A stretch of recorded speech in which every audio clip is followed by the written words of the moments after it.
వాక్య భాగంలోనికి వెళ్లే ముందు చిన్న ప్రార్థన చేసుకుందాం. మహాపరిశుద్ధుడా, ప్రేమ కలిగిన మా తండ్రి, దేవా నాయన, ఈ బుధవార దినమున కొద్ది మందిగా కూడుకొని ప్రభా మీ సన్నిధిలో తండ్రి నాయన మిమ్మల్ని స్తుతించి అయ్యా ప్రభా కృతజ్ఞతాస్తుతులు చెల్లించే కృపనిచ్చారు. మా జీవితాల్లో చేసిన అనేకమైన మేళ్ల కొరకే వందనాలు చెల్లించుకుంటున్నాం ప్రభా. మరి ఇప్పుడు ప్రభా వాక్య ధ్యానంలోనికి వెళ్ళనై ఉంటూ ఉండగా మీ దేని దాసరాలైన నన్ను మీ చాటును మరుగుపరచండి ప్రభా నాయన. నా మాటలు కాదు, మీ మాటలు మేము వినాలి ప్రభా, మేము బలపడాలి. కుటుంబాల్లో ఎన్నో పరిస్థితులు ప్రభా అయ్యా నాయన, దిక్కుదోచినటువంటి ఆ పరిస్థితుల్లో మీరు మాత్రమే మాకు తోడు ప్రభా. మీ మాటలు మాకు అందించి మమ్మల్ని అందరినీ కూడా బలపరిచి అనేక మందిని బలపరిచే పాత్రలుగా మమ్మల్ని నిలువపెట్టమని, ఈ కూడిక ఆది అంతం తోడుగా ఉండి నడిపించమని యేసయ్య పరిశుద్ధ నామంలో ప్రార్థించి అడిగి వేడుకుంటున్నాం మా పరమ తండ్రి. ఆమె పోతున్న అంశము భయం అండి. ఎప్పుడు కూడా మనల్ని ఒంటరితనానికి గురి చేస్తుంది. భయము మనలో ఉన్న శక్తిని కూడా తగ్గించేస్తుంది. అలాగే దేవుని శక్తిని కూడా మనం గ్రహించలేకపోతాం. అప్పటి వరకు మన దేవుడు బలవంతుడు, గొప్పవాడు అని చెప్పుకునేటటువంటి మనలో ఎప్పుడైతే భయం ప్రవేశిస్తుందో, ఎప్పుడైతే భయపడతామో ఇవన్నీ మర్చిపోతాం. అందుకే భయం ఏం చేస్తుంది, మనల్ని ఒంటరిని చేసేస్తుంది, కృంగ తీసేస్తుంది. కానీ అదే సమయంలో దేవుడు మనతో ఏమంటూ ఉన్నాడంటే, నేను నీతో ఉన్నాను అని ప్రభు మాట్లాడుతూ ఉన్నాడు. నువ్వు భయపడుతూ ఉంటావు, కృంగిపోతూ ఉంటావు. ఎన్నో పరిస్థితులు, అది కుటుంబంలో కావచ్చు, ఆరోగ్యపరంగా కావచ్చు, ఎన్నో మనల్ని కృంగదీస్తూ ఉంటాయి, కంపింప చేస్తాయి హృదయాన్ని కొన్ని ఆలోచనలు. మరి అలాంటి సమయంలో ప్రభు మనతో మాట్లాడుతున్న మాట, నేను మీకు తోడై ఉన్నాను, భయపడకము అంటూ ఉన్నాడు. ఆయన ఉన్నాడు అని అంటే భయపడాల్సిన పని లేదు కదా, దిగులు పడాల్సిన పని లేదు కదా. ధైర్యాన్ని తెచ్చుకొని ధైర్యంతో ఆత్మలో మనం ముందుకు కొనసాగాల్సిన అవసరం ఉంది. ఎంతగా మన హృదయానికి, మన మనసుకి చెప్పుకున్నా, మన కళ్ళెదురు చూసేటటువంటి ఆ పరిస్థితులను బట్టి మన హృదయం ఒక్కొక్కసారి కృంగిపోతా ఉంటది. ఎందుకంటే మనుషులం కదండి, మనిషి స్వభావము ఆటోమేటిక్ గా మన కళ్ళ ముందు కనిపించేదాన్నే చూస్తా ఉంటాం.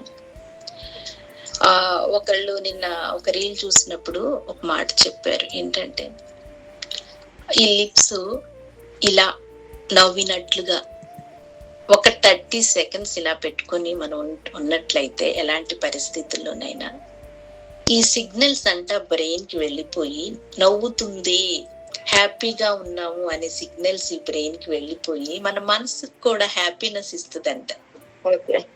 చూడండి, అలాగే మనం కూడా అభ్యాసం చేయాలి. ప్రభు నాతో ఉన్నాడు, ప్రభు నాతో ఉన్నాడు. నేను అభ్యాసం చేశాను నిన్నటి దినాన, ఇది ఎంతవరకు పనిచేస్తుంది అని చెప్పి నేను అభ్యాసం చేస్తే ఆ నవ్వు అంటే మనసులో ఉన్న బాధ, ఏదన్నా దిగులు పక్కన పెట్టేసేస్తే స్మైలీ ఫేస్ వచ్చేస్తుంది అనమాట. అంటే బ్రెయిన్ అది తీసుకుంటుంది. మనం ఏదైతే అభ్యాసం చేస్తామో అది బ్రెయిన్ తీసుకుంటుంది అన్నమాట. అలాగే విశ్వాసంలో కూడా ప్రభు మనతో ఉన్నాడు అనేటటువంటి అభ్యాసం మనం చేసుకోవాలి, నేర్చుకోవాలి. ఈ పరిస్థితులు మనల్ని ఒంటరిని చేస్తాయి, భయాన్ని కలుగు చేస్తాయి, భీతిని కలుగు చేస్తాయి. ఆ క్రమంలోనే ప్రభు మనతో మాట్లాడుతున్నాడండి. ఎన్నోసార్లు ప్రభు మనతో చెప్పాడు కదా వాక్యం ద్వారా, నేను మీతో ఉన్నాను భయపడొద్దు, నేను మీతో ఉన్నాను భయపడొద్దు అని ఆయన చెప్పిన మాట బైబిల్ గ్రంథంలో ఎన్ని మార్లు ఉందండి. భయపడొద్దు, భయపడొద్దు, భయపడొద్దు అని మరి బైబిల్ అంతా కూడా సంవత్సరం రోజులు ప్రతి రోజు కూడా చెప్పినట్లుగా మనకి తెలియపరుస్తూ ఉంది.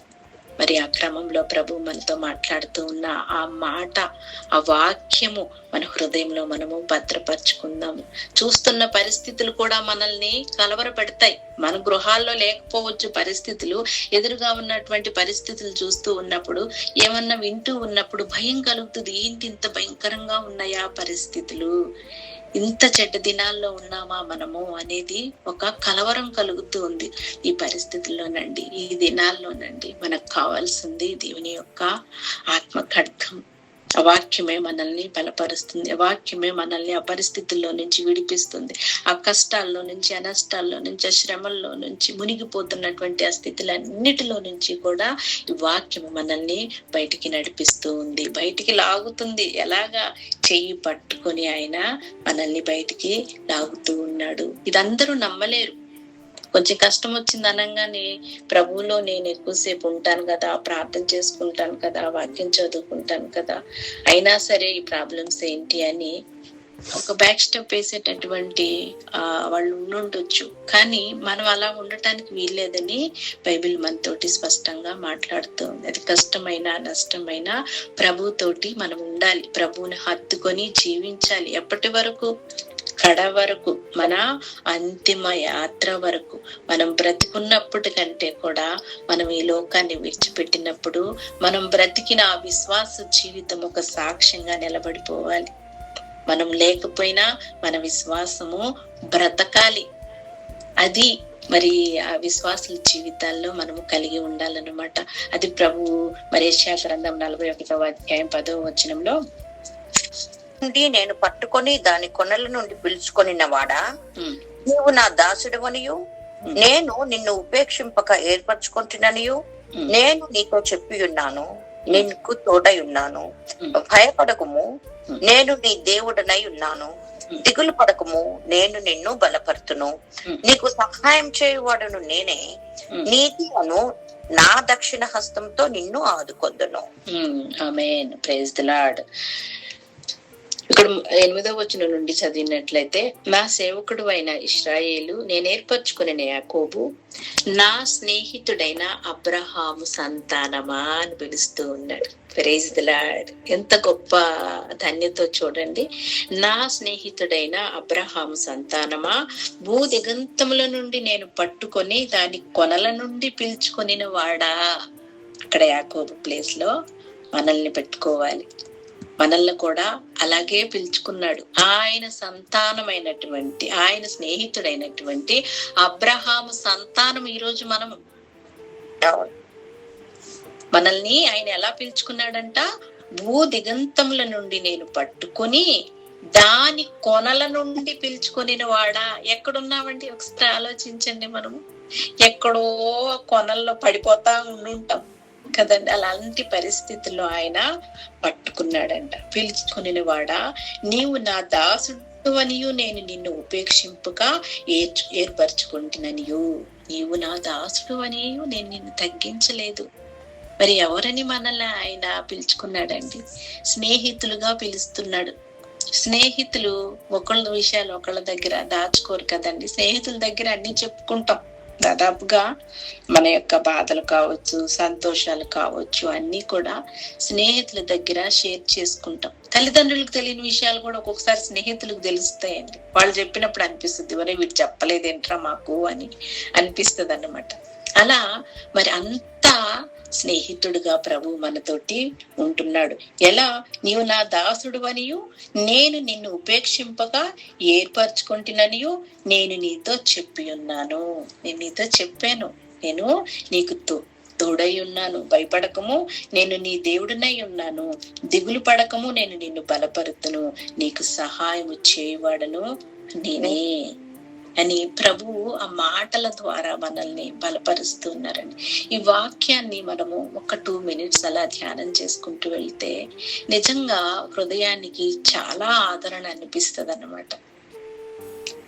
చాలా బలాన్ని ఇస్తుంది. ఇంకా ఈ పరిస్థితులన్నీ కూడా ఒక పక్కన పెట్టేసేసి ప్రభు నాతో ఉన్నాడు, నన్ను బలపరుస్తానని వాగ్దానం చేశాడు, నాతో ఉన్నానని ఆయన వాగ్దానం చేస్తున్నాడు అనేటటువంటి ఆ గొప్ప నిరీక్షణ, గొప్ప బలము మనల్ని ఎక్కడైతే కృంగిపోయామో అక్కడి నుంచి మరలా లేపి ఉత్సాహంతో నింపే విధంగా చేస్తా ఉంది. అందుకనే ప్రతిరోజు కూడా వాక్య ధ్యానం చేసుకోవాలి అని అంటారండి. ప్రతిరోజు కూడా ప్రభుతో మనం మాట్లాడాలి, ఆయన మాటలు మనము వినాలి.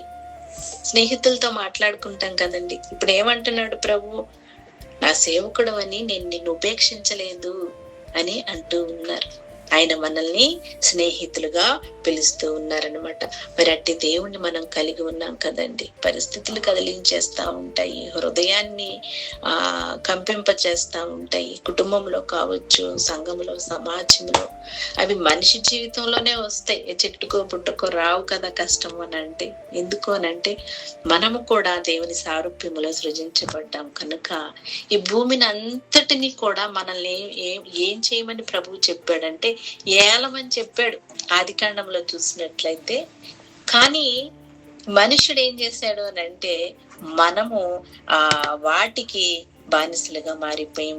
భూమి మీద ఉండేటటువంటి కొన్ని పరిస్థితులకి బానిసలుగా మారిపోయినటువంటి పరిస్థితి ఏనాడు వచ్చింది?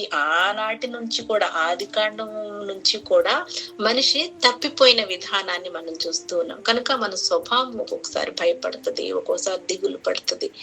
కానీ భయపడొద్దు, నేను నీకు తోడై ఉన్నాను, నువ్వు సేవకుడు అని నేను ఉపేక్షించలేదు, నువ్వు గుర్తు పెట్టుకో, నువ్వు నా స్నేహితుడు అని నేను పిలుచుకున్నాను అని ప్రభు మాట్లాడుతూ ఉన్నాడు. ఆయన సొత్తుగా పిలుచుకుంటూ ఉన్నాడు. ఎక్కడ నుంచి మనల్ని పిలుచుకున్నాడంట? ఎక్కడ నుంచి మనల్ని పట్టుకున్నాడంట? భూదిగంతములో కొనల నుండి పిలుచుకున్నాడనంట. ఆ కొనలో నుంచి ఒక్కసారి మీరు ఊహించుకోండి, మనం ఎలా ఉండుంటామో ఆ పరిస్థితుల్లో. అక్కడి నుంచి పడితే ఎక్కడుండే వాళ్ళమో కూడా తెలియదు. మరి అలాంటి పరిస్థితుల్లో నుంచి దేవుడు మనల్ని విడిపించుకున్న తీరుని ప్రభు ద్వారా మనతో మాట్లాడుతూ ఉన్నాడు. పరిస్థితులు మన కళ్ళ ముందు ఇవి ఇంకా మారవేమో, ఈ పరిస్థితుల్లో నేను ఎలా ధైర్యంగా ఉండగలను? ప్రభు ఇంకా మార్చలేదే, సంవత్సరాలు తీసుకుంటా ఉన్నాడే ప్రభు, ఎందుకు ఇన్ని సంవత్సరాలు అయిపోయింది, మనుషులు మారట్లేదు, కుటుంబంలో పరిస్థితులు మారట్లేదు, నా కుటుంబంలో మరి నేను ఒంటరి పోరాటం చేయవలసి వస్తుంది. ఈ మారినటువంటి పరిస్థితులన్నిటిని బట్టి మరి నేను ఏ విధంగా ముందుకు వెళ్ళాలని ఒక ఆలోచన అయితే ప్రతి ఒక్కరిలో కూడా ఖచ్చితంగా వస్తుంది. కానీ పరిస్థితులను మనం చూడొద్దండి. ఎందుకంటే నీ ఆత్మీయ ప్రయాణాన్ని ప్రారంభించిన దేవుడు నిన్ను మధ్యలో ఎప్పటికీ కూడా విడిచిపెట్టడు. అంతమ వరకు ఆయన నడిపించటానికి సిద్ధంగా ఉన్నాడు. అంతమ వరకు మనం కూడా ఆయన చేయి పట్టుకొని నడవటానికి సిద్ధంగా ఉన్నామా ప్రశ్నించుకుందాం. మధ్యలో ఎంత మంది మనం దేవుని విడిచిపెట్టి వెళ్ళిపోతూ ఉన్నామండి. బాహ్యంగా కనిపించకపోవచ్చు, అంతరంగంగా ఆయన మనల్ని పరిశీలిస్తూ ఉంటాడు కదా. కొన్ని ప్రదేశాల్లో మనం ఆయన వదిలిపెడుతూ ఉంటాము, కొన్ని పరిస్థితుల్లో మనం ఆయన వదిలిపెడుతూ ఉంటాము. ఈ లోకానుసారమైనటువంటి సంతోషం కొరకు, ఈ లోకానుసారమైనటువంటి సుఖం కొరకు ప్రభువుని కొంతసేపు పక్కన పెడుతూ ఉంటాం. అలా పెట్టడానికి వీల్లేదు. మనల్ని కన్న తండ్రి మనకి ఈరోజు భరోసా ఇస్తూ ఉన్నాడు, మనకు ధైర్యం చెప్తూ ఉన్నాడు. నువ్వు నా బిడ్డవి అని పిలుస్తూ ఉన్నాడు. నేను నిన్ను ఆ బూదిగంతముల కొనల నుండి నేను పిలుచుకున్నాను, పట్టుకున్నాను అని ఆయన అక్కడ మాట్లాడుతూ ఉన్నాడు. పట్టుకున్నటువంటి దేవుడు పట్టుకుని ఏం చేస్తున్నాడో తెలుసా? భయపడొద్దు అని చెప్తున్నాడు, దిగులు పడొద్దు అని చెప్తూ ఉన్నాడు. లాస్ట్ లో కూడా ఆ మాటను కూడా మనము తర్వాత ధ్యానం చేసుకుందాము. నీకు సహాయము చేయువాడను నేనే అని ఆయన మాట్లాడుతూ ఉన్నాడు. సత్యమై ఉన్న దేవుడు సత్యముగా వాక్య రూపంలోనికి వచ్చి మనతో మాట్లాడుతూ ఉన్నాడండి. మనం బ్రెయిన్ కి ఏది అందిస్తూ ఉన్నామో అది తీసుకొని అదే మనసుని కూడా మనలో అది కలుగు చేస్తుందన్నమాట. అంటే ఇందాక నేను ఒక ఉదాహరణ చెప్పాను కదండి, స్మైలీ ఫేస్ గురించి. అలాగే ఫెయిత్ ను కూడా మనము అభ్యాసం చేసుకోవాలి, ధైర్యంగా ఉండటం కూడా అభ్యాసం చేసుకోవాలి. నీ కళ్ళ ముందు ఒక పరిస్థితి మారట్లేదు, ఒక వ్యక్తి మారట్లేదంటే కూడా ఆ మారని వ్యక్తిని చూడటం కాదు, కానీ మార్చేటటువంటి తండ్రిని చూసే విధంగా ఆ బ్రెయిన్ ను మనం మౌల్డ్ చేసుకోవాలి. లేదంటే నువ్వు ఆ వ్యక్తినో లేకపోతే ఆ పరిస్థితినో నువ్వు చూస్తూ ఉంటే కృంగిపోతావు, నీ నిరీక్షణను కోల్పోతావు, నీ విశ్వాసాన్ని కోల్పోతావు, భయం కలుగుతుంది. ఈ భయము మనల్ని మన చుట్టూ ఎంతమంది ఉన్నా, మన చుట్టూ కుటుంబ సభ్యులున్నా మనము ఒంటరి వాళ్ళం అయిపోతాము, చేతకాని వారం అవుతాము. అందుకే ఆ భయానికి మనలో స్థానము లేదు. నా దేవుడు నాతో ఉన్నాడు, అది వాగ్దానం. భయపడకము, నేను నీ దేవుడినై ఉన్నాను, దిగులు పడకము, నేను నిన్ను బలపరుతును, నీకు సహాయము చేయవాడను నేనే అని ప్రభు స్పష్టంగా మనతోటి మాట్లాడుతూ ఉన్నారు. యోహాను సువార్త 15వ అధ్యాయము 15వ వచనం. John 15th chapter 15th verse. ఇప్పుడు మిమ్మల్ని దాసులని పిలువక స్నేహితులను పిలుచుచున్నాను.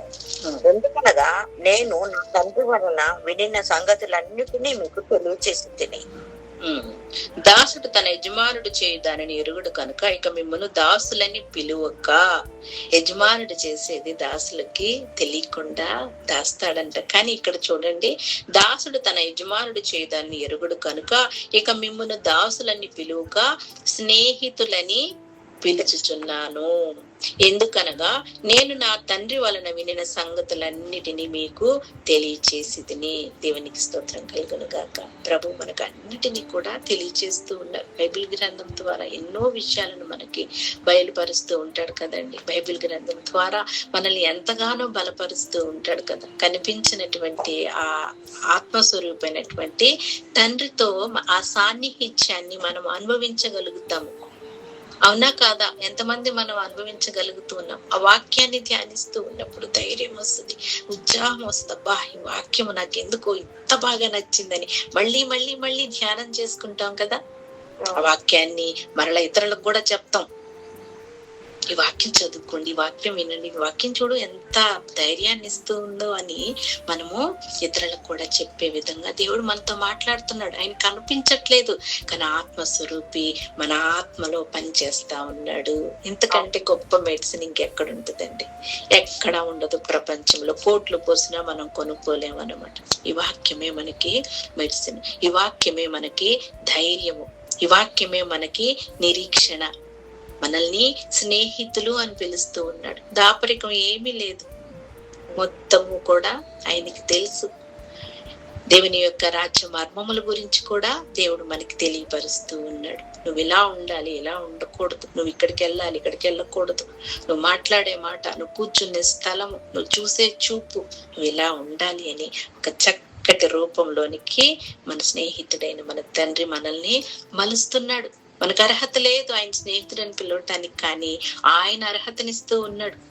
నా స్నేహితుడైన అబ్రహాము సంతానమా అని పిలిచిన తండ్రి ఇక్కడ 15వ వచనంలో ఏమని పిలుస్తున్నాడంటే, దాసుడు తన యజమానుడు చేయదానని ఎరుగుడు కనుక ఇక మిమ్మల్ని దాసులని పిలువక స్నేహితులని పిలుచుచున్నాను. దేవునికి స్తోత్రం కలుగును గాక. మొత్తము ఆయన తెలియపరుస్తాను మీకు అని వాగ్దానం చేయడం ఇక్కడ మనం చూస్తూ ఉన్నామండి. మన స్నేహితుడు, మన రక్షకుడు, మన తండ్రి, మన దైవము, సమస్తము మన విమోచనకర్త, సమస్తము ఆయనై ఉన్నాడని నమ్మినటువంటి మనము భయము అనేటటువంటి ఆ స్థితిని మన యొక్క హృదయంలోనికి రానివ్వటానికి వీల్లేదు. ఆ భయము మనల్ని ఒంటరిని చేసి ఆడుకుంటుంది. ఆ భయము మనల్ని కుటుంబంలో మన చుట్టూ ఎంత మంది ఉన్నా కానీ మనల్ని ఒంటరితనంలోనికి నెట్టివేస్తుంది. అట్టి భయముతోటి మనం జీవించడానికి వీల్లేదు. పరిస్థితులు ఎన్నో ఉంటాయండి. ఇప్పుడు ఎదుర్కొనేటటువంటి ఆ పరిస్థితుల్లో ఎదుర్కోవాలి, తప్పదు. భయం వేస్తుందని చెప్పి ఆగిపోతామా? భయం వేస్తుందని చెప్పి ఆ పని చేయకుండా ఆగిపోతామా? లేదు కదా, చేయాల్సిందే ఖచ్చితంగా. ఇప్పుడు అనారోగ్య పరిస్థితి వచ్చింది, నాకు భయం, ఇంజెక్షన్ అంటే, నాకు సర్జరీ అంటే భయము, లేకపోతే నా మెడిసిన్ తీసుకోవటువంటి భయము, లేదా డాక్టర్ దగ్గరికి వెళ్ళటువంటి భయం అని ఆగిపోతామా? ఆగిపోవటానికి వీల్లేదు కదా, వెళ్ళాలి, చేసుకోవాల్సిందే. ఎగ్జామ్ అంటే భయము అని అంటే రాయకుండా ఆగిపోతే నెక్స్ట్ క్లాస్ కి వెళ్ళగలుగుతామా? లేదు కదా. ఆ భయంలోనే మనం ఉండిపోవటానికి వీల్లేదు. దేవుడు మనకిచ్చినటువంటి ఆ గొప్ప ఆధారాన్ని మనము చేత పట్టుకోవాలి, హృదయంలో ఉంచుకోవాలి, బలపడాలి. ఆ బలముతోటి మరి మనం అనేక మందిని బలపరిచే వారంగా మనము మారాలి. అది దేవునికి మహిమండి, అది దేవునికి ఘనత. ఏంటా మనము విశ్వాసంలో జీవిస్తూ ఉన్నందుకు మనకు ప్రతిఫలం ఏంటనంటే, ఈ ప్రపంచంలో ఎవరికి లేనటువంటి విశ్వాసం మనలో ఉంటుంది. ఈ ప్రపంచంలో ఎవరికి లేనటువంటి ధైర్యము మనలో ఉంటుంది. మనమే చెప్తాం కుటుంబ సభ్యులకి, ఏం కాదు, దేవుడు చేస్తాడు, ధైర్యంగా ఉండండి అని ఎందుకు చెప్తామో తెలుసా? నీ ప్రార్థన, నేను ప్రార్థన చేస్తాను, నా ప్రభు చేస్తాడు ఖచ్చితంగా. ఆయన చేయి పట్టుకొని నడిపిస్తున్నాడు కాబట్టి నన్ను మధ్యలో ఆయన విడిచిపెట్టనే పెట్టాడు. ఆమేన్. ఈ యొక్క ధైర్యాన్ని మనం కలిగి ఉంటాం కనుక మనం కుటుంబంలో చెప్పగలుగుతాం. వాక్యం చెప్పుకునేటప్పుడు కూడా ధైర్యంగా ఉండండి, బలవంతులుగా ఉండండి, నీరస పడిపోవద్దు, నిరీక్షణ కోల్పోవద్దు, విశ్వాసాన్ని కోల్పోవద్దు అని ఎందుకు చెప్తా ఉంటాము? ఎందుకు అనంటే ఆ ధైర్యాన్ని మనం అనుభవిస్తూ ఉన్నాము, ఆ బలాన్ని మనం అనుభవిస్తూ ఉన్నాము. తండ్రి మనకు అలా నేర్పించాడు, అలా మనల్ని మౌళ్ళు చేశాడు. వాక్యమనే ఆత్మీయ ఆహారం ఇచ్చి మనల్ని బలపరుస్తూ ఉన్నాడు. నువ్వు ఆత్మలో బలంగా లేకపోతే శారీరకంగా నువ్వు ఎంత బలంగా ఉన్నా అది వ్యర్థమే. నువ్వు ఆత్మలో బలంగా ఉన్నావనుకో, శారీరకంగా ఒకవేళ బలహీనంగా ఉన్నా బలం కలిగిన దానిగానే దేవుడు నిలబెడతాడు. గమనించారా అండి ఎప్పుడన్నా ఈ విషయాన్ని? మనం చూడటానికి బలంగా కనిపించవచ్చు శారీరకంగా, భౌతికంగా, కానీ ఆత్మలో మనం ఎప్పుడైతే బలహీన పడతామో శరీరం కూడా నీరసపడిపోవటం ఎంత మంది మనం గ్రహించాము. అబ్జర్వ్ చేశారా ఈ విషయం? మనం కూడా అది గ్రహించాలి, తెలుసుకోవాలి. ఆత్మకి ఎప్పటికప్పుడు ఆత్మీయ ఆహారాన్ని ఇవ్వాలి, శక్తినివ్వాలి, బలపరుచుకోవాలి. ఆత్మలో బలపడి మనం భౌతికంగా కూడా శారీరకంగా కూడా బలంగా నిలబడగలగాలి.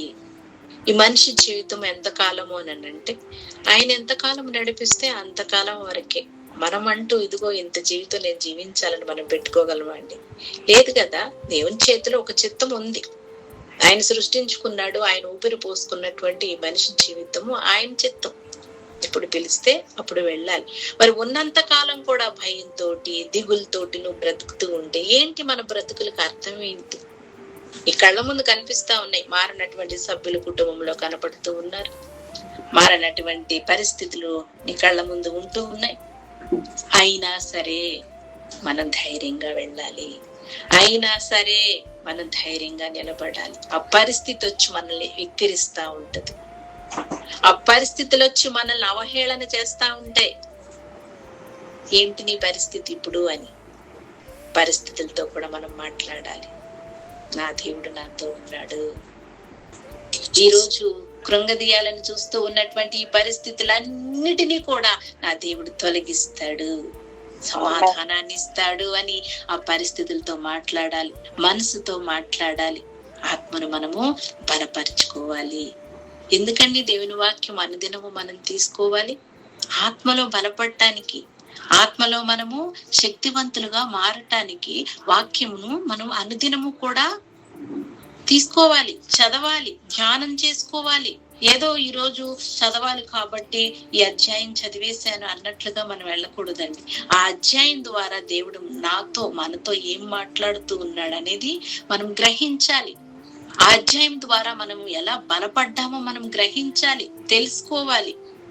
అప్పుడు నువ్వు బలపడిన ఆ విధానము నీతోటి ఆగిపోదు. తెలుసా, కుటుంబ సభ్యులకు కూడా నువ్వు చెప్తావు, ఈ రోజు ఏం జరిగిందో తెలుసా, నిన్నేం జరిగిందో తెలుసా, నిన్న చదువుకున్న వాక్యం ద్వారా దేవుడు ఏం మాట్లాడాడో తెలుసా, అసలు ఎంత బలంగా ఉందో తెలుసా. మనం ఆపుకోలేము, అది అగ్ని వంటిది కదా. మన హృదయంలో మనము ఉంచుకోలేము, అనేక మందికి పంచుతామన్నమాట. ఆ రీతిలో విశ్వాసులుగా మనము బలపడాలి. స్నేహితులు అని దేవుడు మనల్ని పిలుస్తూ ఉన్నాడండి. మరి ఇంకా మనల్ని భయపడొద్దు అని కూడా ఆయన చెప్తూ ఉన్నాడు కదా. మనల్ని ఉపేక్షించక ఆయన స్నేహితులుగా ఏర్పాటు చేసుకున్నాడనే మాట ద్వారా మనకి దేవునికి మనకి మధ్య ఉన్న సాన్నిహిత్యం, దగ్గరగా ఉండేటటువంటి ఆ సాన్నిహిత్యాన్ని మనకి తెలియపరుస్తూ ఉంది. మరి నెక్స్ట్ వచనం చూసినట్లయితే, నేను నీతో చెప్పి ఉన్నాను, నీకు తోడై ఉన్నాను, భయపడకము, నేను నీ దేవుడినై ఉన్నాను, దిగులు పడకము, నేను నిన్ను బలపరుతును అని దేవుని వాక్యము మనతో మాట్లాడుతుంది. చాలా మార్లు దేవుడు మనల్ని బలపరిచిన తీరును మనం జ్ఞాపకం చేసుకోవాలండి. ఆయన ఎప్పుడు కూడా అదే మాట చెప్తూ ఉన్నాడు, నేను నీతో ఉన్నాను, నిన్ను నేను బలపరుస్తాను అని దేవుని వాక్యం ఎప్పుడు కూడా మనతోటి మాట్లాడుతూ ఉంటుంది. కానీ మరి ఒక్కొక్కసారి మనసు ఆ పరిస్థితుల వైపు చూసినప్పుడు కృంగిపోతా ఉంటుంది. మళ్ళీ తక్కువ ఏం చేయాలో తెలుసా, కొద్దిసేపు ఉన్నప్పటికీ కూడా మరలా వాక్యాన్ని తీసుకొని అందులో నుంచి మనం బయటికి రావాలి. మనం అలాగే ఉండిపోవటానికి వీల్లేదండి. మనకిచ్చిన ఈ జీవితం గొప్ప జీవితం, ధన్యకరమైన జీవితం ఇచ్చారు తెలుసా అండి. ఎన్ని కష్టాలున్నా, ఎన్ని పరిస్థితులున్నా, ఎన్ని నిరాకరణలు, వ్యతిరేకతలున్నా కానీ మన ముఖంలో ఆ చిరునవ్వు తొలగిపోకుండా, మన హృదయంలో ఆ యొక్క నిరీక్షణ తొలగిపోకుండా దేవుడు మనల్ని మలిచాడు. ఈ గొప్ప భాగ్యం ఎంతమందికి ఉంది? హృదయంలో ఉన్న వేదన మొహంలో కనిపిస్తా ఉంటది. హృదయంలో ఏముంటే నోటితో అదే కదండి మాట్లాడుతూ ఉంటాం.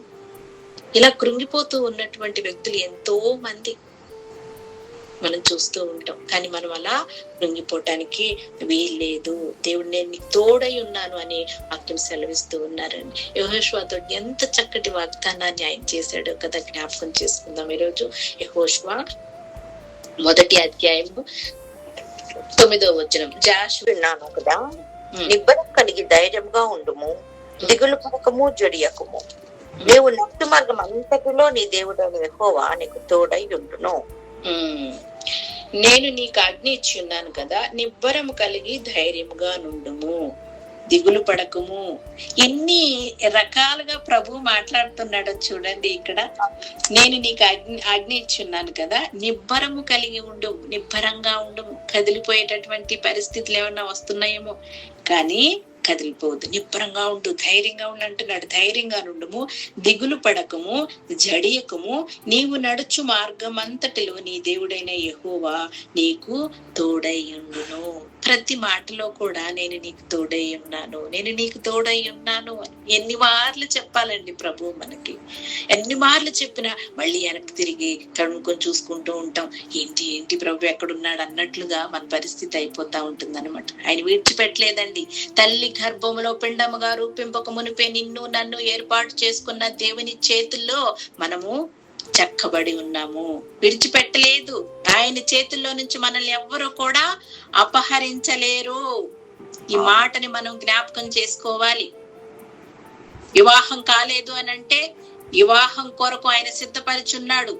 వివాహం జరిగింది అని అంటే ఇవ్వాల్సినటువంటి గర్భఫలం దేవుడు ఖచ్చితంగా గర్భఫలాన్ని దయచేస్తాడు. గర్భఫలం యెహోవా ఇచ్చు బహుమానం వాగ్దానం చేశాడు. ఆ బహుమానంతో మనల్ని తృప్తి పరుస్తారు.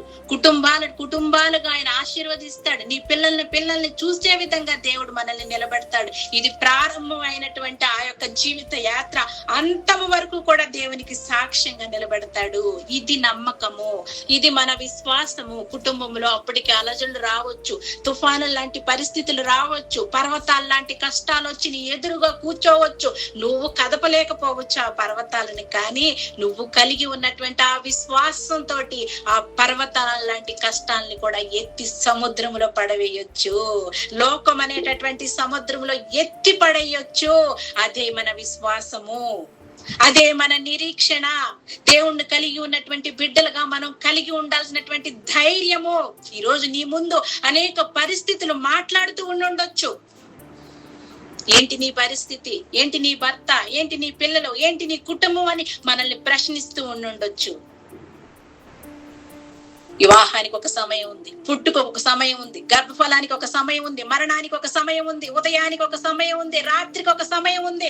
ఒక చెట్టును మనం నాటాము అని అంటే అది ఫలించటానికి ఒక సమయం ఉంది. మన జీవితంలో కూడా కార్యాలు జరగటానికి ఒక సమయం ఉంది.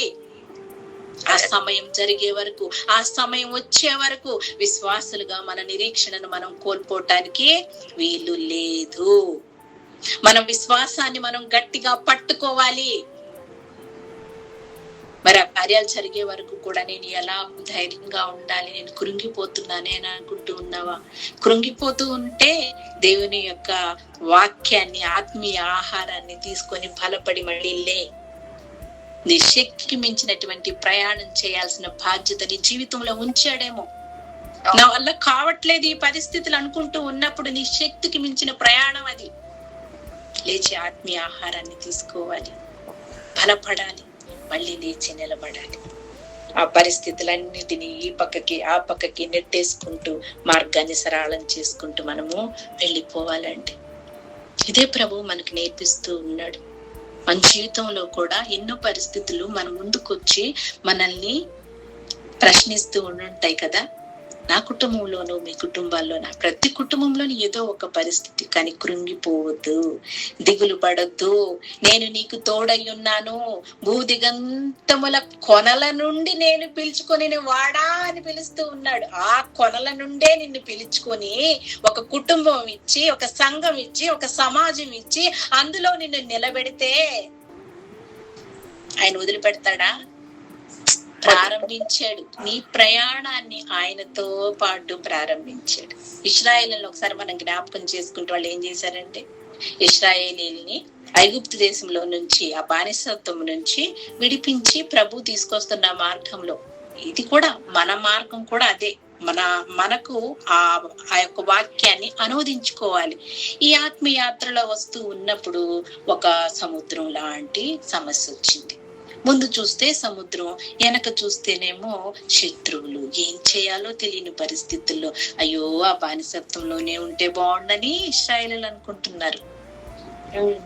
ఇలాగే మనం కూడా అనుకుంటూ ఉంటాం కదా, అప్పుడు ఉన్నట్లే ఉంటే బాగుండేదండి, ఇప్పుడు ఏంటి పరిస్థితి అని అనుకుంటూ ఉంటాం. కానీ నిన్ను నీ దేవుడు విడిపించాడు అనేది మనం జ్ఞాపకం చేసుకుంటున్నామా? నీతో పాటు, మనతో పాటు మన దేవుడు కూడా ఉన్నాడు అని మనం జ్ఞాపకం చేసుకుంటూ ఉన్నామా? జ్ఞాపకం చేసుకోవాలండి.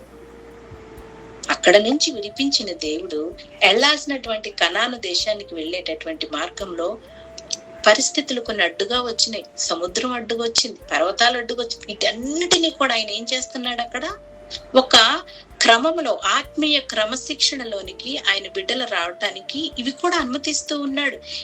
ఆ రోజు వాళ్ళు అక్కడ నిలబడలేకపోయారు, భయపడ్డారు. కానీ దేవుని యందు విశ్వాసం ఉంచినటువంటి ఒక్క ప్రవక్త జనాంగమునంతటిని కూడా ధైర్యపరిచి ఎలా ముందుకు నడిపించాడండి. ఎర్ర సముద్రం 2 పాయలుగా చేయబట్ట మనం చూస్తాము. పొడి నేల మీద నడిచారంట. ఆ బురదలో పడి కొట్టుకుని పరిగెత్తుకుంటూ వెళ్తారులని విడిచిపెట్టాడా దేవుడు? ఆరని నేల అంటే ఎలా ఉంటది? బురద నేల. కాలు వేస్తే కాలు కూరుకుపోతుంది లోపల. అలాంటి నేల మీద నడిపించలేదు ఆయన, ఆరిన నేల మీద నడిపించాడంట. శత్రువులు మరి చెప్పుకొని భయపడ్డారంట. ఇశ్రాయేలు పక్షంగా యెహోవా యుద్ధం చేస్తున్నాడు, పారిపోదాం రెండని చెప్పుకున్నారంట శత్రువులు. ఈ రోజు మన శత్రువు ఎవరు? ఈ రోజు మనల్ని కలవర పెడుతున్నటువంటి శత్రువులు ఎవరో ఆ శత్రువులు చెప్పుకోవాలి, యెహోవా వారి పక్షంగా యుద్ధం చేస్తున్నాడు. ఆ ఇశ్రాయేలీల అనే పేరులో మన పేరు పెట్టుకోవాలండి. నా పక్షంగా యుద్ధం చేస్తున్నాడు ప్రభువు అని మనము చెప్పుకోవాలి. దేవునికి స్తోత్రం కలుగును గాక. మరి అట్టి కృప దేవుడు మనకి దయచేశాడు కదండి. దిగులు పడొద్దు, జడియొద్దు. ఈ భయానికి ఇంకొక పేరు. భయపడుతూ ఉంటాం, ఒళ్ళంతా వణికిపోతుంది గగురు పొడిచినట్లుగా. ఇవన్నీ కూడా తండ్రికి ఎంత బాగా తెలుసు. చూడండి, ఆయన బిడ్డలు ఏ మార్గాల్లో వెళ్ళకూడదో, ఏ మార్గంలో వెళ్ళాలో ఆయన చక్కగా మనతోటి మాట్లాడుతూ ఉన్నాడు. ఇర్మియా గ్రంథం 1వ అధ్యాయము 8వ వచనము 17వ వచనం కూడా చూద్దాం. భయపడకము, నిన్ను పిలిచినకు నేను నీకు తోడై ఉన్నాను, ఇదే యెహోవా వాక్కు. కాబట్టి నీవు నడుము కట్టుకొని నిలువబడి నేను నీకు ఆజ్ఞాపించినదంతయు వారికి ప్రకటన చేయము. భయపడకము, లేదా నేను వారి ఎదుట నీకు భయము పుట్టింతును. ఎలా ఉండమని చెప్తున్నాడు ప్రభు మనల్ని ఇక్కడ? వారికి భయపడకుము, నిన్ను విడిపించుటకు నేను నీకు తోడై ఉన్నాను, ఇదే యెహోవా వాక్కు. Praise the lord. దేవునికి స్తోత్రం కలుగును గాక. ఆకాశము భూమి గతించిపోయినా దేవుని మాటలు ఎన్నటికీ గతించు. అందులో సున్నా అయినా తప్పిపోదంట, పొల్లైనా తప్పిపోదంట. దేవుడు మనతోటి వాక్యం ద్వారా మాట్లాడారు. మరి ఇక్కడ చెప్పిన మాట చూడండి, వారికి భయపడకము. ఎవరికి భయపడకము? నీ శత్రువుకి భయపడకము, నీ పరిస్థితులకి భయపడకము. నిన్ను విడిపించుటకు నేను నీకు తోడై ఉన్నాను, ఇదే యెహోవా వాక్కు.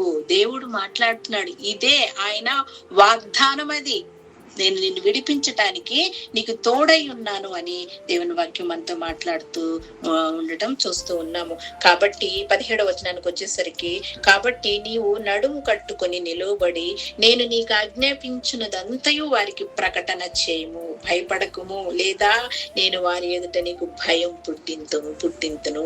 భయపడొద్దు, భయపడొద్దు, భయపడొద్దు అని చెప్పిన దేవుడు నువ్వు భయపడ్డావా? నువ్వు నిలబడకుండా నేను పడిపోతానన్న వాళ్ళ ముందు నీకు భయాన్ని పుట్టిస్తానంటూ ఉన్నాడు. తండ్రి ఎంత గొప్ప దేవుడో చూడండి. పిల్లలకు కూడా మనం అలాగే నేర్పిస్తాం కదండి. అలా ప్రభు మనకి నేర్పిస్తూ ఉన్నారు. ఎంత గొప్ప భాగ్యము, ధన్యతను మనం కలిగి ఉన్నాము అని అంటే, ఎవరు కూడా ఈ ఆహారాన్ని బయట నుంచి మనం ఎవరు ఇవ్వలేరండి. పరిశుద్ధ గ్రంథంలోనే మనకి ఈ ఆత్మీయ ఆహారం దొరుకుతుంది. ఈ ఆత్మీయ ఆహారం ఎక్కడో మనం కోట్లు పోసి కొనుక్కోవాలన్నా దొరకదు. ఈ పరిశుద్ధ గ్రంథం ద్వారానే మనం పొందుకోగలము. కనుక ఎక్కడికెక్కడికో వెళ్ళిపోయి ఇది తినాలి, అది తినాలి, ఇది చేసుకోవాలి, శారీరకంగా బలంగా ఉండాలనుకోవటం కాదు, కానీ ఆత్మీయంగా బలంగా ఉండటానికి ప్రతిరోజు ఈ మాటలు తీసుకొని మనం చదువుకోవాలి. ప్రతిరోజు ఈ మాటలను బట్టి మనం బలపరుచుకోవాలి. మొదట నువ్వు బలంగా ఉండు, మొదట నువ్వు ధైర్యంగా ఉండు, మొదట నువ్వు నిరీక్షణతో ఉండు, మొదట నువ్వు సంతోషముతోటి ఆనందంతో ఉండు. నీ చుట్టూ ఉన్న పరిస్థితులు వాటంతటా అవే కనుమరుగైపోతాయి. నువ్వు పరిస్థితుల వైపు చూడొద్దు. ఆ పరిస్థితులను బాగు చేసేటటువంటి తండ్రి వైపు మన చూపు నుంచి మనము ముందుకు వెళ్ళాలి. అవి ఎలాంటి పరిస్థితులైనా సరే, అనారోగ్య పరిస్థితులు కావచ్చు. ఈ దినాల్లో ఎంతో మంది అనారోగ్య పరిస్థితుల్లో కొట్టుమిట్టలాడుచూ ఉన్నారు, మరణ పడకల పైన ఉన్నారు. హాస్పిటల్కి వెళ్తే లక్షలే మనం పెట్టలేము. అంత భయంకరమైన పరిస్థితుల్లో ఉంటున్నటువంటి జనాలు ఉన్నారు. మరి ప్రభు వాక్యం మాట్లాడుతుంది, భయపడద్దు, ఈ పరిస్థితులన్నిటి నుంచి నేను విడిపించడానికి నేను నీకు తోడై ఉన్నాను అని అంటూ ఉన్నారు. అలాగే కుటుంబ పరిస్థితులు, ఆర్థిక పరిస్థితులు ఎన్నో ఉన్నాయి. వీటన్నిటిలో కూడా దేవుని వాగ్దానం ఏంటంటే, నేను నిన్ను విడిపిస్తాను, నిన్ను విడిపించుటకు నేను నీకు తోడై ఉన్నాను అని దేవుని వాక్యం మనతో ఈరోజు మాట్లాడుతూ ఉంది. వాక్యాన్ని చేత పట్టుకుందాం, బలాన్ని తెచ్చుకుందామండి. ఈరోజు సంతోషంగా ఉన్నామని అనుకుంటున్నటువంటి మన జీవితంలో రేపటి దినాన ఏ శ్రమ వస్తుందో తెలియదు, ఏ కష్టం వస్తుందో తెలియదు. అన్నిటిని తట్టుకొని నిలవబడగలగాలి.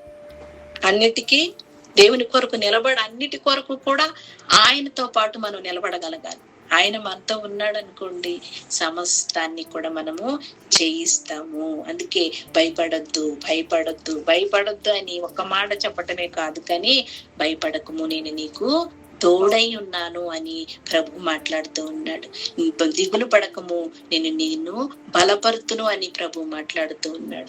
సహాయం చేసే దేవుణ్ణి నేనేనని ఆయన మనతో మాట్లాడుతూ ఉన్నాడు. యెషయా గ్రంథం 43వ అధ్యాయము 1వ వచనం.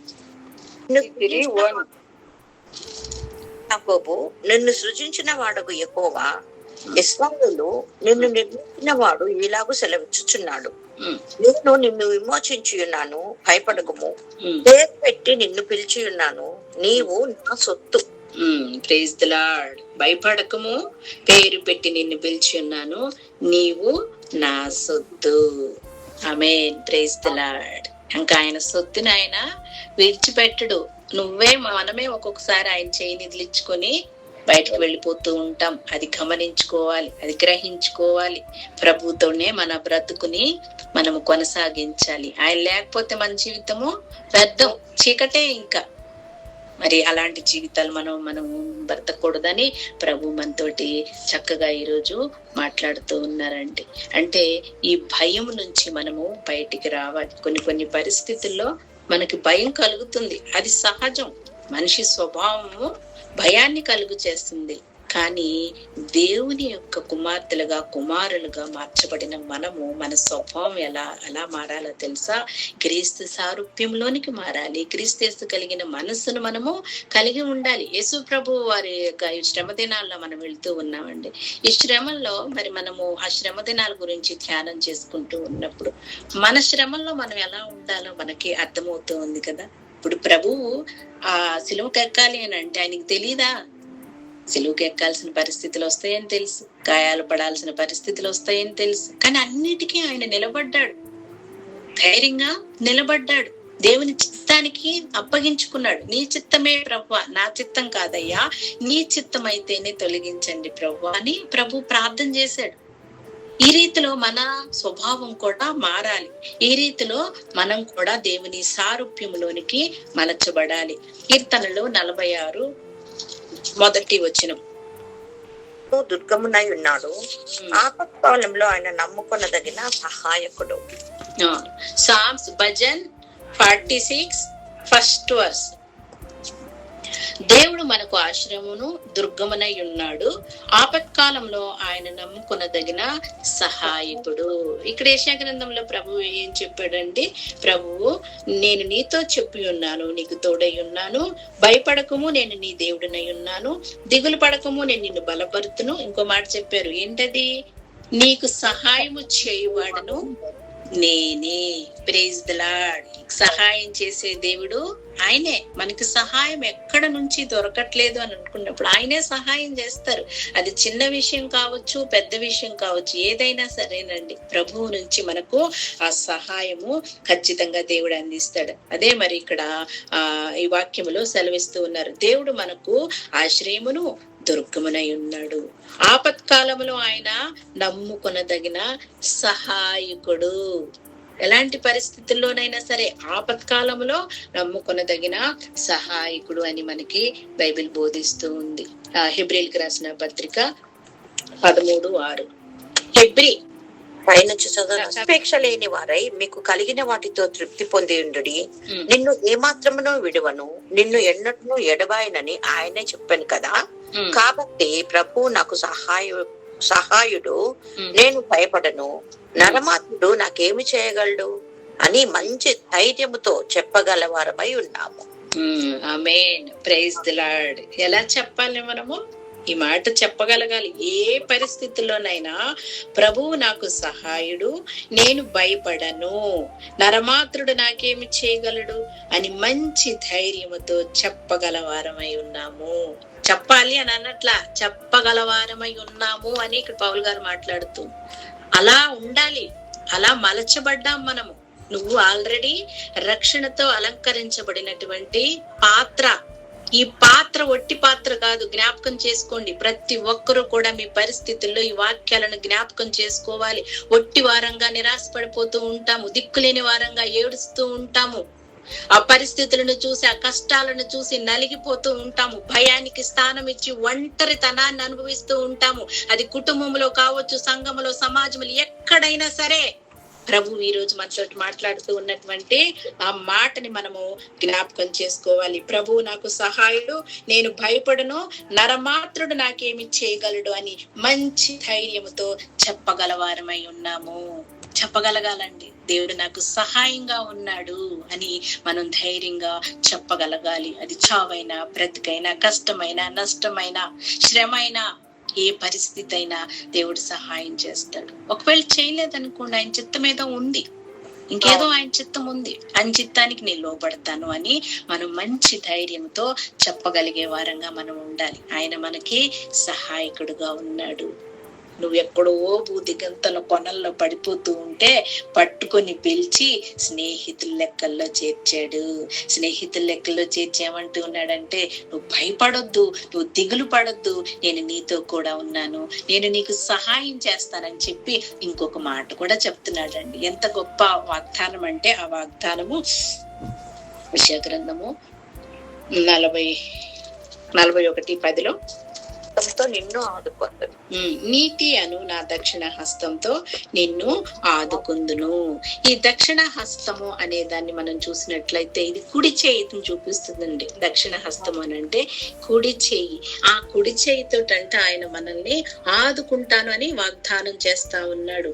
అంటే ఈ కుడి చేయికి కొన్నిటిని బైబిల్లో మనకి ఏం చెప్తూ ఉందని అంటే, బైబిల్ ఆధారంగా చూస్తే శక్తితో పోలుస్తూ ఉన్నారు, అధికారంతో పోలుస్తూ ఉన్నారు, విజయముతో పోలుస్తూ ఉన్నారు, రక్షణతో పోలుస్తూ ఉన్నారు, కృపతో పోలుస్తూ ఉన్నారు, సహాయంతో పోలుస్తూ ఉన్నారు. అటువంటి దక్షిణ హస్తంతో మనల్ని ఆదుకుంటానని ప్రభువు వాగ్దానం చేస్తూ ఉన్నాడు. ఈ రోజు మనం చూసే కనులతో చూసేటటువంటి ఎన్నో పరిస్థితులు మన కళ్ళ ముందు మారిపోయి ఉండొచ్చు, కానీ ఈ మాట ఎన్నటికి మారనే మారదు.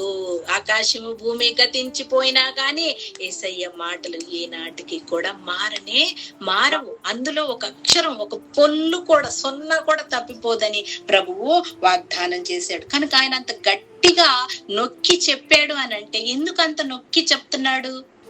అంత గట్టి నమ్మకాన్ని, అంతటి విశ్వాసాన్ని మనం కలిగి ఉండాలి అని ప్రభు మాట్లాడుతూ ఉన్నాడు. ఎందుకైనా సున్నా అయినా పోదు, పొల్లైనా పోదని ఎందుకు గట్టిగా నొక్కి నొక్కి చెప్తున్నాడు అని అంటే, విశ్వాసంలో అవిశ్వాసం పోవాలి, గట్టి నమ్మకాన్ని మనం కలిగి ఉండాలి. కుటుంబాల్లో వ్యక్తుల ద్వారా, పరిస్థితుల ద్వారా శ్రమలను మనం ఎదుర్కొంటూ ఉన్నప్పుడు నీ ఒంటరివి కాదు అని నువ్వు తెలుసుకోవాలి.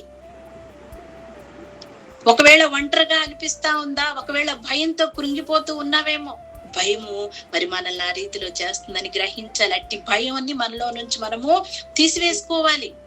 దాన్నే ప్రభు మనతో చెప్తూ, నా దక్షిణ హస్తంతో నిన్ను ఆదుకుంటాను అని దేవుని వాక్యం ద్వారా మనతో మాట్లాడుతున్నారు. అదే అధ్యాయము 13వ వచనం, 13 వర్స్. యెహోవానగు నేను భయపడకము, నేను నీకు సహాయం చేసేదనని చెప్పుచు నీ కుడి చేతిని పట్టుకొనుచున్నాను. ఆమేన్. నీ దేవుడనైన యెహోవానగు, యెషయా 41:13 వర్స్. దేవుడనైన యెహోవానగు నేను భయపడకము, నేను నీకు సహాయం చేసేదనని చెప్పుచు నీ కుడి చేతిని పట్టుకొనుచున్నాను. సహాయం చేయదని చెప్పుచు ఏం చేస్తున్నాడో తెలుసా? చెయ్యి పట్టుకొని చెప్పుచూ ఉన్నాడు. ఎవరండి మనకి చేతిలో చెయ్యేసి చెప్పేది? ఎవరండి మనల్ని చేయబట్టుకొని నడిపించేది? కొన్ని సంవత్సరాలు, ఎన్నో సంవత్సరాల దాంపత్య జీవితం ఉన్నప్పటికీ కొన్ని పరిస్థితులు వచ్చినప్పుడు భర్త అర్థం చేసుకోకపోవచ్చు, భార్య అర్థం చేసుకోకపోవచ్చు. మిస్అండర్స్టాండింగ్స్ వచ్చినప్పుడు ఆ చెయ్యి, పట్టుకున్న చెయ్యి అలా వదిలేసేసి, అస్సలు నువ్వు నా మాట వినట్లేదు అనేవాళ్ళు ఉంటారు. అవునా కాదండి? మరి అలాంటి సమయంలో కూడా ప్రభు అంటూ ఉన్నాడు, నీ దేవుడినైనా యెహోవానగు నేను భయపడకము, నేను నీకు సహాయము చేసేదనని చెప్పుచు నీ కుడి చేతిని పట్టుకొంచున్నాను. ఆమేన్. Praise the Lord. మన పరిస్థితుల్లో ఈ వాక్యాన్ని మనం చేత పట్టుకోవాలండి. ప్రభువా, నాకు సహాయం చేస్తానని నా కుడి చేయి పట్టుకున్న నా దేవా, నా చెయ్యి ఇంకా నీ చేతిలో ఉందయ్యా. మా కథ ఇంకా ముగియలేదు ప్రభువా, ఎందుకంటే మా కథ, మా జీవితము, మేము, మా చెయ్యి అంతా నీ చేతుల్లో ఉంది ప్రభు అని ప్రార్థించుకునే విధంగా ఆత్మలో మనము బలపడాలి. మనం ఆత్మలో కృంగిపోవటమే పరిస్థితులకు కావాలి. మనం ఆత్మలో కృంగిపోవటమే దుష్టునికి కావాలి. మనం ఆత్మలో కృంగిపోవటమే శత్రువుకి కావాలి. కనుక ఆత్మలో మనము బలవంతులుగా ఉండటానికి ప్రయత్నం చేద్దాం, బలపడదాం. ఆత్మీయ ఆహారాన్ని తీసుకొని బలపడదాం. భౌతికంగా కనిపించే శక్తి కాదు, కానీ ఆత్మీయంగా నువ్వు శక్తిగా ఉంటే, ఆత్మీయంగా నువ్వు బలంగా ఉంటే, భౌతికంగా, శారీరకంగా కూడా నువ్వు బలంగా ఉంటావు. అది ఎక్కడున్నా సరే, ఎలాంటి పరిస్థితులైనా సరే. కీర్తనలు భజన్ 63:8 వర్స్. భజన్, నిన్ను అంటి వెంబడించుచున్నది, నీ కుడి చేయి నన్ను ఆదుకొనుచున్నది. నా ప్రాణము నిన్ను అంటి వెంబడించుచున్నది, నీ కుడి చేయి నన్ను ఆదుకొనుచున్నది. ఇది స్తుతి ధ్యానం అండి. ఇక్కడ ఈ కీర్తన మరి దావీదు అయోధారణ్యములో నుండగా రచించిన కీర్తన అన్నమాట. మరి ఆయన ఎలా మాట్లాడుతున్నారో చూడండి అక్కడ. నా ప్రాణము నిన్ను అంటి వెంబడించుచున్నది. విశ్వాసులుగా మన ప్రాణం ఎక్కడ అంటి వెంబడించుచున్నదండి? ఒకసారి మనం ఆలోచించాలి. ఎంతసేపు మన ఆలోచనలన్నీ ఆ యొక్క పరిస్థితుల వైపే వెళ్తూ ఉంటాయి. దావీదు భక్తుడు కూడా భయంకరమైన శ్రమల్లో, పరిస్థితుల్లో వెళ్ళాడు. కానీ ఆయన చూడండి ఎంత చక్కగా దేవుణ్ణి స్తుతిస్తూ ఉన్నాడో. నా ప్రాణము నిన్ను అంటి వెంబడించున్నది, నా కుడి చేయి, నీ కుడి చేయి నన్ను ఆదుకొంచున్నది. ఆమేన్. Praise the Lord. మన ప్రాణం కూడా ప్రభువుని అలా అంటి పెట్టుకొని ఉండాలి. విడిచిపెట్టే దేవుడు కానే కాదు. ఈ వాక్యానుసారంగా మనం నడుచుకుంటూ ఉన్నప్పుడు మన చెయ్యి పట్టుకొని ఆయన నడిపించే అనుభవాన్ని మనము చూడగలుగుతాము, అనుభవించగలుగుతాము. ఆ అనుభవము అనేక మందికి మనము పంచుకోగలుగుతాము. 118:16 వర్స్. యెహోవా దక్షిణ హస్తము మహోన్నతమాయను, యెహోవా దక్షిణ హస్తము సాహస కార్యములను చేయును. యెహోవా దక్షిణ హస్తము మహోన్నతమాయను, యెహోవా దక్షిణ హస్తము ఎలాంటి కార్యాలు చేస్తుందంట? సాహస కార్యములను చేస్తుందంట. అలాంటి ఆ దక్షిణ హస్తముతోటి మనల్ని ఆదుకుంటాను అని వాగ్దానం చేశాడు. Praise the lord. ఈ వాక్యాలను మనము మన హృదయములో భద్రపరచుకోవాలి. ఈ వాక్యాలను మనము ఎప్పుడు కూడా అభ్యాసం చేసుకోవాలి. ఆయన చెయ్యి నా పక్షంగా సాహస కార్యాలను చేస్తుంది అని మనము నమ్మాలి. విశ్వాసంతో మనం వెళ్ళాలి. ఆలస్యమైన ఆ కార్యాన్ని మనము చూస్తాము. ఖచ్చితంగా ఆ కార్యాన్ని మనం చూడగలుగుతామండి. మన జీవితాలు ఎన్ని చూడలేదు. ప్రభు ఎన్నో అద్భుతాలను చేసి మనల్ని సాక్ష్యంగా నిలవబెట్టాడు కదా. అలాగే యాక్ట్స్ 2nd chapter 33 verse. కాగా ఆయన దేవుని కుడిపార్శ్వమున హెచ్చింపబడి పరిశుద్ధాత్మను గూర్చిన వాగ్దానమును తండ్రి వలన పొంది మీరు చూచూ వినుచునున్న దీన్ని ఉపరించి ఉన్నాడు. దేవునికి స్తోత్రం కలుగును గాక. కాగా ఆయన దేవుని కుడిపార్శ్వమున హెచ్చింపబడి పరిశుద్ధాత్మను గూర్చిన వాగ్దానమును తండ్రి వలన పొంది మీరు చూచుచూ వినుచున్న దీనిని కుమ్మరించి ఉన్నాడు. ఆమేన్. Praise the Lord. కుడి పార్శ్వమున దక్షిణ హస్తముతోటి దేవుడు మనల్ని ఆదుకుంటానని వాగ్దానం చేశాడు. ఆ కుడి చేతిలో ఎంతటి సాహస కార్యములను ఆయన చేస్తా ఉన్నాడో మనకి బైబిల్ ద్వారా మనకి తెలియపరుస్తూ ఉన్నాడు. అనంటే దానికి ఒక అధికారం ఉంది, ఒక విజయం ఉంది, రక్షణ ఉంది, కృప ఉంది, సహాయం ఉంది. ఇలా మరి బైబిల్ గ్రంథము ఇలా వర్ణించింది, ఇలా మనకు తెలియపరుస్తూ ఉంది. అట్టి కృపతోటి దేవుడు ఆయన దక్షిణ హస్తంతో మనల్ని ఏం చేస్తానంటూ ఉన్నాడు? ఆదుకుంటాను అని వాగ్దానం చేశాడు. ఈరోజు ప్రభు మనతో మాట్లాడినటువంటి మాటల్లో మరి యెషయా 41:10 ఒకసారి చదువుకొని ముగించేసుకుందాం. 81 10th verse. యువకుడైన ఇశ్రాయేలు, నేను ఏర్పరచుకుని యాకోబు, నా స్నేహితుడైన అబ్రహాము సంతానమా, భూదిగంతముల నుండి నేను పట్టుకొని దాని కొనల నుండి పిలుచుకొనిన వాడా, నీవు నా దాసుడవనియు నేను నిన్ను ఉపేక్షింపక ఏర్పరచుకుంటున్నానియు నేను నీతో చెప్పి ఉన్నాను, నీకు తోడైన్నాను. భయపడకము, నేను నీ దేవుడనై ఉన్నాను. దిగులు పడకము, నేను నిన్ను బలపరుతును. నీకు సహాయం చేయవాడను నేనే. నా దక్షిణ హస్తముతో నిన్ను ఆదుకొందును. Praise the lord. దేవునికి స్తోత్రం కలుగును గాక. ఈ వాగ్దానమును చేత పట్టుకొని అవసరమైతే ఈ వాగ్దానాన్ని ఒక బుక్ తీసుకొని రాద్దాం. రోజు హృదయంలో ప్రభు మా హృదయంలో పనిచేయండి ప్రభు అని వాక్యం ద్వారా. దాసుడని మనల్ని ఉపేక్షించలేదు. నేను నీతో చెప్పి ఉన్నాను, నీకు తోడై ఉన్నానని వాగ్దానం చేశారు. భయపడొద్దు, నేను నీకు దేవుడినై ఉన్నానని వాగ్దానం చేశారు. దిగులు పడకము, నేను నిన్ను బలపరుతునని వాగ్దానం చేశారు. నీకు సహాయం చేయవాడను నేనే అని వాగ్దానం చేశారు. నీతి అను నా దక్షిణ హస్తంతో నిన్ను ఆదుకొందును. ఆమేన్. Praise the Lord. ఈరోజు ఆదుకొందును అనే వాక్యమే కావాలి చాలా మందికి. ఎందుకంటే అనేక పరిస్థితుల్లో నిరాశతో నిస్పృహతో కృంగిపోతున్న పరిస్థితులు ఆదరణ కావాలి, ఆదుకునేవారు కావాలి. కానీ మనుషులు ఎంత ఆదరించినా అది కొంతసేపే కదండి. కానీ దేవుడు ఆయన చేతులతో మనల్ని ఆదుకుంటానని, ఆదరిస్తాను అని, నువ్వు భయపడొద్దని, నేను నీ దేవుడును, నువ్వు ఒకప్పుడు ఎక్కడున్నావో నేను అక్కడి నుంచి బూదిగంతముల కొనల నుండి నిన్ను పిలుచుకున్నాను. నిన్ను సేవకుడుగా నేను చూడట్లేదు, నా స్నేహితుడిగా చూస్తున్నాను.